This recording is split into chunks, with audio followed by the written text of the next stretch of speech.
Welcome into 12 News at 5. I'm Michael Schwenk. And I'm Rachel Hackbarth. The Kansas Supreme Court bolsters abortion access rights in Kansas. Two decisions today. The justices struck down anti-abortion laws, pointing directly to a past decision saying the state constitution protects abortion rights. 12 News anchor Christy Tedesco explains what the rulings mean. Well, one law regulated abortion providers more strictly than other healthcare professionals. The other banned a common second trimester procedure. In both cases, the Kansas Supreme Court said they violated the state constitution. A law passed in 2015 banned a procedure known as dilation and evacuation, which doctors say is the safest procedure for second trimester abortion. The court said that law was not narrowly tailored to a compelling government interest and thus unconstitutional.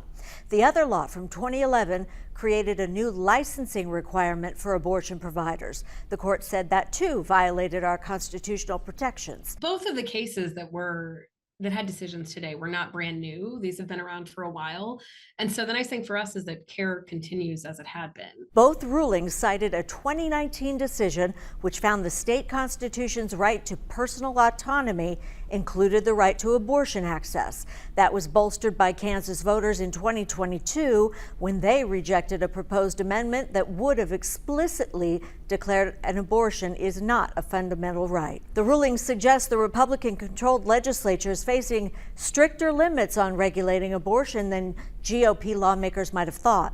Lawsuits in lower courts are currently challenging other restrictions, including on medication abortions, a 24-hour waiting period, and what doctors must tell patients before an abortion. Christy Tedesco, 12 News. One Justice KJ Wall did not participate in either ruling. Justice Caleb Stegall, appointed by former Governor Sam Brownback, was a lone dissenter.